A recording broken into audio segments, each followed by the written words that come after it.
Well, Coach, congratulations on the best start in UB school history since 1959 and a 6-1 start, which makes you bowl eligible. I'm not sure how much attention you're paying to either of those tidbits because I know you're focused on getting win number 7 and finding the next best start in school history. Well, maybe a couple seconds or a few hours as we go along, but as you alluded to, you have to get ready for the next one. I'm happy for our players to reach that point, but we know we got a big challenge as we head to Toledo. Do we think that was the reason why you got your first ice Gatorade bath as UB head coach? Might have been. And I'm happy for our players, our assistant coaches, and for our players to have a chance to celebrate on the field, embrace victories, because as we know, they've been tough to come by in some years. And for us to get to that point and to see them that excited, it's well worth being cold and wet. I was going to say, how cold was that?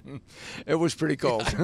I bet. All right, the 24-6 win over Akron once again was another kind of victory that showed your team's ability to win in different ways. We talked about this last week.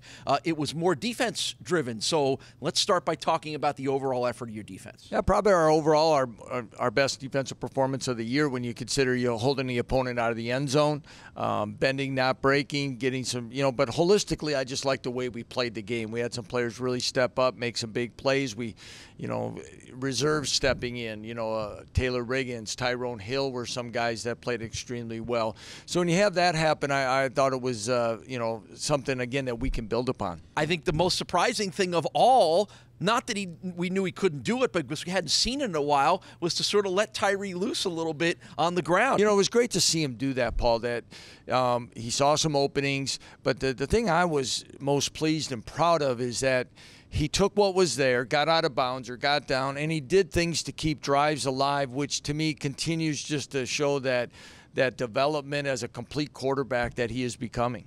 You get Anthony Johnson back, not fully, but mostly, and even in limited action, only 2 catches, but they were big catches, and I would think they changed the way Akron had to play defense when they knew 83 was out there. Did you notice a significant change because of it?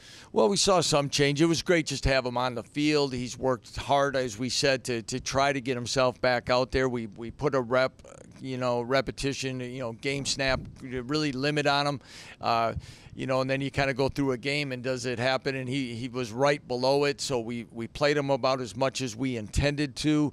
Again, not playing for a few weeks, whether it be conditioning or just extra work on the leg, we didn't want to do. So to have him out there, make a few catches, again, his impact is so big in our offense. A couple of things have jumped out when you look at all 7 games. Your defense has now moved to #1 in the MAC. I don't remember the last time that's happened around here, and we've spent so much time focused on your offense, which is pretty good too, but maybe talk a little bit about what that means to Brian Borland and the rest of the defensive guys. Well, I think it talks about the progress they've made. I think we've talked so much about, and college football especially today is based on offense and explosive plays and different things like that, and that's what gets people excited. But it's you're really, if you're going to have a chance to win a championship, you got to be excellent on defense, and I think our guys have played with great confidence. They're flying around the field. We talked about the amount of depth and different guys stepping up, and that's what I'm most pleased about, is we can continue to rotate players and not have a drop off, and then hopefully they'll give us a chance as we go down the second half of the season. Yeah, and now in the top 15 in the country in pass defense as part of a subset to all the good things that are happening overall on the defense. Defense going to be tested this coming week against Toledo. We'll talk with Coach about that coming up next.